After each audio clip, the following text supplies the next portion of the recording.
Because I'm absolutely crap at live sales pitches, I've had to do a pre-record, all right? So here goes.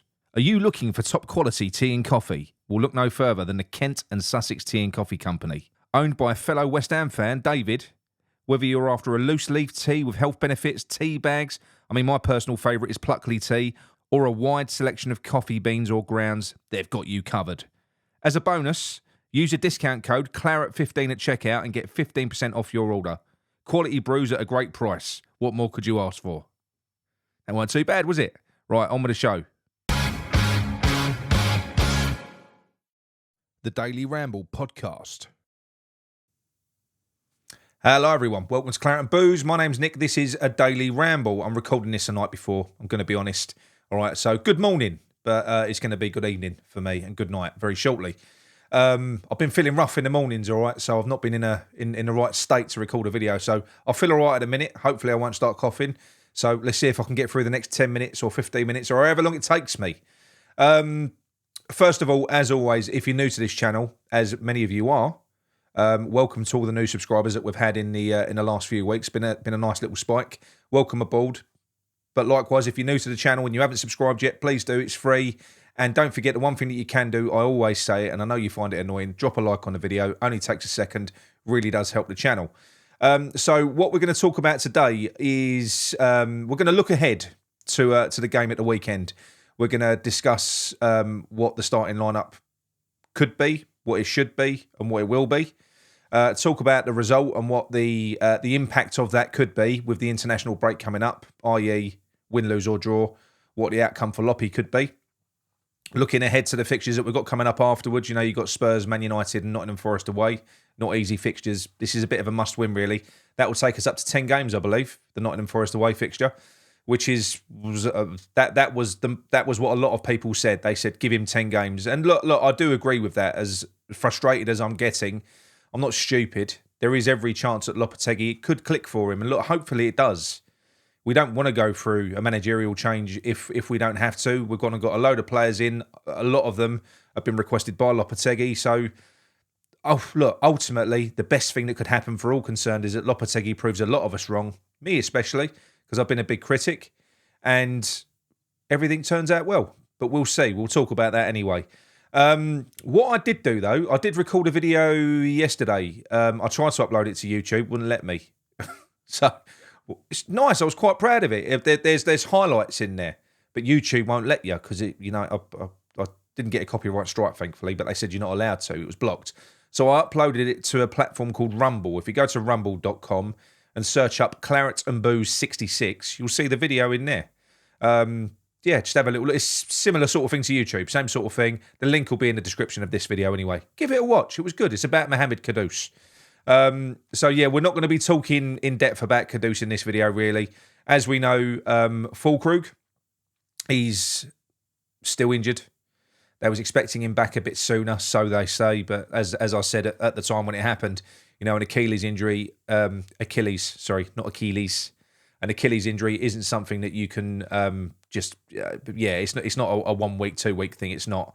So he's not expected to be back until after the international break. So he could be back in time for Spurs. He could be, but they've been citing, you know, the Ipswich game and, you know, the Brentford game at the weekend. He was supposed to be fit, but he wasn't. So who knows? He wasn't being used anyway. You know, Lopetegui wasn't really utilising him. Not really. It would definitely be better to have him. You know, he might have been up to speed by this point. Who knows? But I'm looking forward to him coming back because we can't rely on Antonio up front. But looking ahead to Ipswich, as I've already said, you know, the vast majority of fans, I believe, are very, very irritated by the start of this season. They are. And I don't think it's unreasonable to feel irritated because most people were expecting a slow start. You'd be expecting a new manager to come in, play new players and expect, you know, to see something, but, you know, almost accept the fact that it's not gonna kick on straight away. The issue that we've got is it's been a mess. You know, he's not fielded the same starting 11 twice, I don't think. Well, he did at the start, and, you know, he didn't learn. He was fielding Antonio and Souček in the early games, and he just wouldn't change it. It was driving everyone mad. But he keeps on changing it. He can't find the desired shape or formation. We don't really know what he's trying to do. There isn't really any identity to us at the moment. So how long does a manager get to get that into a team? You know, you've got players that are obviously disgruntled. We know that Kudus and Lopetegui had a falling out. That's been confirmed. How serious it was, we don't know. But look, it's players and managers will fall out all the time. For it to have been leaked and reported and for it to have been a talking point, must have been something quite substantial. And you can tell by the body language of not just Kudus, but a lot of the players that it's not an entirely happy camp at the moment.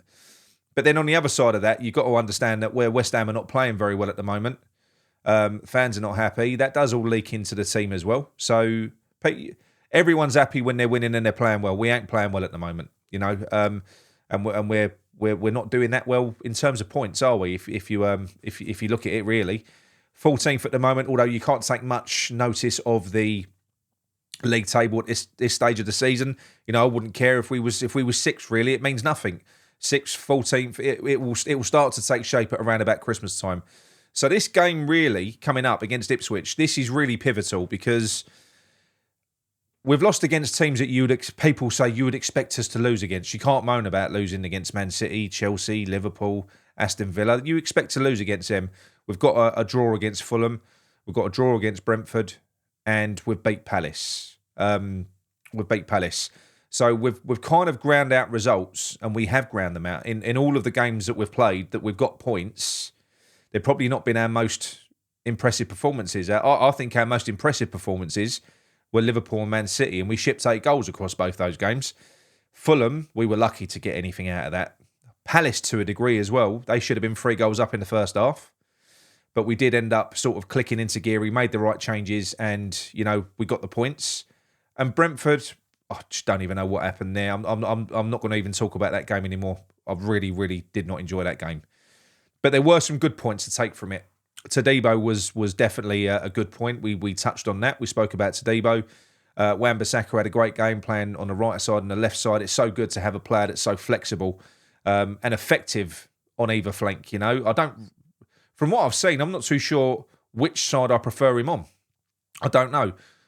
But the fact is, we've got Emerson, and although he's not been in good form this year, we know he's not been in good form, him and a load of others. We know what a great player he is, and I think we do need to persist with him because if you look at this Lopetegui system, it relies a lot on, you know, wing-back play. That's where a lot of the supply comes from. He's probably the only natural wing-back that we've got in the squad. Wan-Bissaka isn't. He looks good bombing forward and marauding up the field with the ball. He's a big physical lump. But there's not much really there in the way of end products. Not yet, I don't think. So I think you've got to bring Emerson in because if he plays well, he's an asset. And put Wan-Bissaka on the right-hand side. I know Dinos had a good game at right back, but for me, you know, I'd rather not put square pegs in round holes, even if it kind of worked. You know, we know that we can do that, but I would rather play players in their natural position, at least until we've got some sort of flow to our game.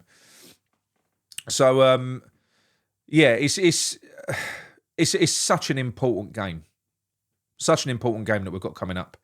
And I don't really know what to expect because Ipswich are very good. I mean, they're a very good team. Individually, player for player, you look at the team sheet, you think, oh, you know, we should blow them off the park. But, you know, obviously, Daylap scored a really good brace against Aston Villa.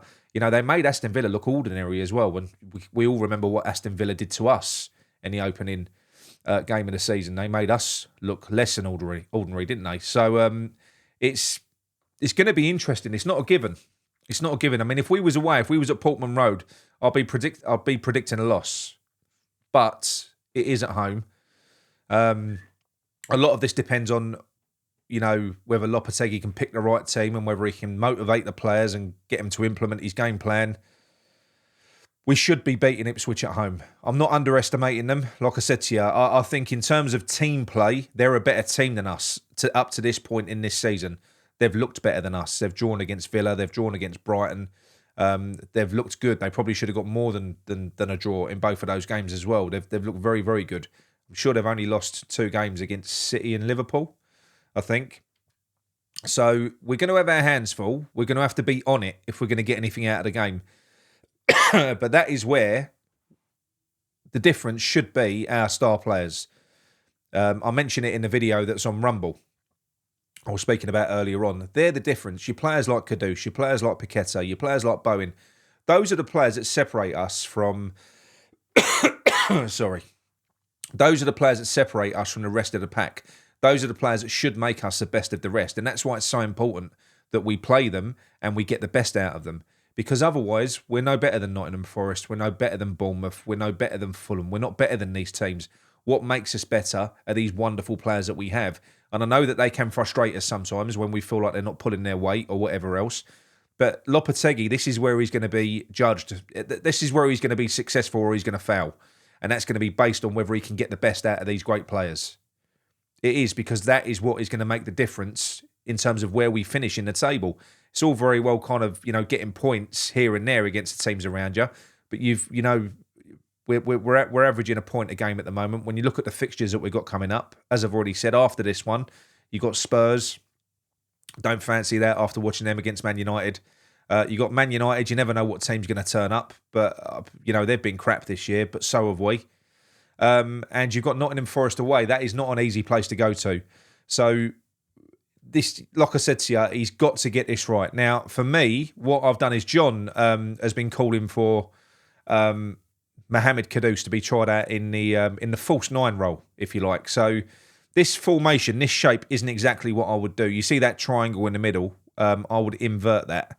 And I would have Edson Alvarez and Edson Alvarez only at the base in the CDM. And I'd have Carlos Soler and Lucas Paqueta in a double pivot. That back line I wouldn't touch. I wouldn't touch it.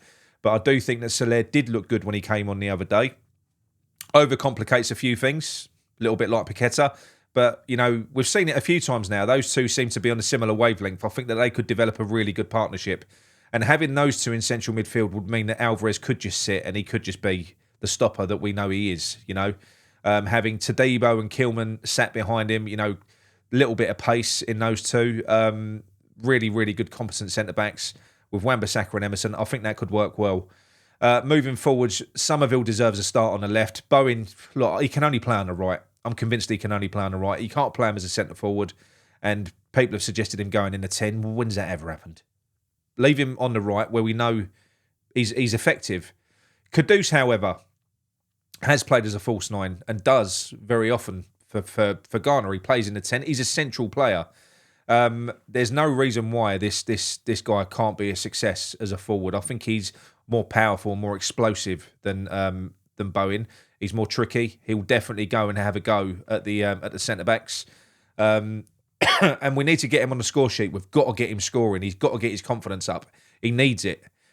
So if we can get Mohamed Kudus firing, this could be the difference. Going into the international break, this could be the difference, for the remainder of the season. It really could. What I'm scared of is that what we're going to see is Edson Alvarez and Rodriguez with Souček in the 10, Antonio up front, Bowen left and Kudus right. That's what I'm worried about. I'm a little bit worried about it. Or Lucas Paqueta dropped because I can't see him dropping Paqueta, but yeah, I'm just a bit worried that he'll do that, because I think if we do that, then what Ipswich will likely do is tear through the middle of us. They're a very, very kind of young, vibrant team. They've got a lot of pace all over the place. Calvin Phillips is playing well for them as well. He almost scored the other day against Villa, unleashed a fucking thunderbolt of a shot. What's the odds of him scoring against us? They've also got Ben Johnson, who can't even get a minute at the moment. But he's not playing. But they've got some good players, and they've got a brilliant manager as well in McKenna. So it's going to be a test. We've got to get the team right, and I think if you play a team like that, then we should, by default, we should be putting them on the back foot and play to our strengths. I know Lopetegui's got this obsession with whether we start out with a three at the back or whether we don't. We end up with a three at the back because the midfielder does tend to drop in, and it's about getting overloads in the wide areas. But I just feel like it hasn't been working. It hasn't been working, and every manager should have more than one plan. They should have more than one style. It shouldn't be the case that I come in, this is how I play, everyone's got to fit into this system. No. You should look at the personnel that you've got and think, how do I need to set up to get the best out of what I've got? A coach's job for me is that simple. It's a simple job when you look at it from the top down. Your job is to get the best out of the players that you've got. That is it. So far, he has not done that. So I don't really give a toss about his system and what type of system he wants to play. He needs to play a way that will get the very best out of the players that we've got, because otherwise, players like Kudus, who I'm almost certain, we're banking on selling for 85, 90 million next summer, he ain't going to be worth that. Players like that are going to start depreciating. So you've got to. It's important. You've got to get the best out of your players. And I'm certain that the club will be looking at this situation as well, because following on from the fallout, it was quite bad, because the club have actually come out and said that they've spoken to Kudus about it. So it was a case where Kudus fronted up to Loppy. They was pulled apart. It must have been quite bad. The club have taken no action. They haven't. They've intervened and they've gone, what's wrong? They've spoken to Kudus and there's been no disciplinary at all. Loppy has got to wind his neck in.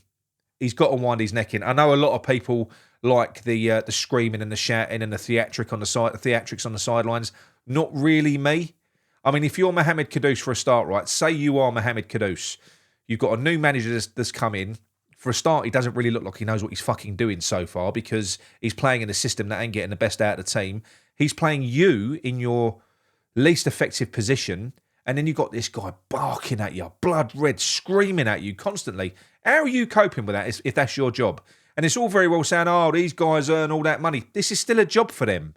It doesn't matter. Imagine having someone, a manager come in, change your position, and then when it ain't working, fucking just going blood red, screaming and shouting at you all the time. It doesn't work. It's such an old-fashioned way of managing people. It shouldn't. I don't agree with it at all. I understand being competitive and stuff like that, but, I think the guy's too much because you can only imagine that he's worse behind the scenes, because if he isn't, then that is all for show on the sidelines. But I don't think he is. I think he is a bit of an arsehole. And I ain't got a problem with that, but I think when you're dealing with big players and big egos, you might need to sort of adapt the way that you're playing a little bit. The only one I've not seen him lose his rag with was Alvarez. If you remember when Alvarez got sent off, he fucking walked down. He had a face on him, sort of walked down the tunnel, and Loppy sort of shifted out of the way, didn't he? He ain't saying nothing to Alvarez. Not saying nothing to Alvarez. But look, so yeah, if we win, which I think that we will, if we win, then obviously look, that's great going into the international break. I want to see a performance as well, though. This isn't Brentford. This isn't just about scraping a point. We need a performance here. If we play well, we can beat them and we can have a good performance and everyone's happy, and you can build on that. It's going to still feel a little bit shit if we just scrape a 1-0 going into a 2-week break, but that will be enough. That will be enough for Loppy. Won't be enough for the fans. A lot of the fans, it won't be. I just want to enjoy football again. I don't think that's too much to ask. I just want to see my team having a go. I don't want to see them held back. I don't want to see the baby reins on. It's pissing me off. We've had 4 years of that with Moyes, players with shackles on. I don't want to see it anymore. So I'll be happy with that. Even if we was to go out against Ipswich, for me, absolutely fly at them and end up like being 3-3 or something like that, I wouldn't criticise that. I'd credit him for having a go and actually sort of trying to take the game to a good team at the moment. But he's got to do that. I don't want to see a boring game. If he draws the game and it's a bad performance, personally, I think he could be in trouble. Now, look, I know what people are saying. Sullivan doesn't sack managers. Well, this is different. He's got no credit in the bank, this guy. He's falling out with star players that are worth a fortune to the club, that are getting worse under his tutelage. It's a different scenario. It really is a different scenario. So I don't know what's going to happen. I don't know what the board are going to be thinking if we draw, because they will be looking ahead. They'll be thinking, hang on a minute. We've just drawn at home to Ipswich. We've got fucking Tottenham next. And then Man United. When's this going to stop? When's it going to end? So he's got massive pressure on him for this game. I'm not saying that I think he'll absolutely get sacked. I think there is a good chance that he would if we were to either draw it with a bad performance or lose it. I think he could be gone, because you've got an international break to go out and get somebody else in. And there are a raft of managers out there that are currently available and out of work. There's a lot of them. Go on Transfer Market and have a look. We've done a show on that before. So massive pressure for Loppy. Massive. I don't think it would be harsh either, personally. a lot of people go, "Oh, it's too soon." You got to give him time. Well, Man United have tried that with Ten Hag. They've given him season after season. Sometimes it just isn't a right fit. It doesn't work. And for me, I think if we lose against Ipswich and we still look shit with the games that we've got coming up, personally, I would have nothing against the club, and I wouldn't be calling them knee-jerky if they pulled the trigger. I would be calling them brave. I would be. To actually accept it, swallow it, and go, no, fuck it, this ain't working, let's save the season. Because after 7 games, you can actually save the season. You can go again. But if something is so obviously wrong, because the only way that he would be sacked as well is if something was badly, badly wrong behind the scenes as well. And I can only assume that there is, because he's been getting so much pressure on him from the club. So I don't think things are happy behind the scenes. And to make things worse, it's compounded on the field of play as well.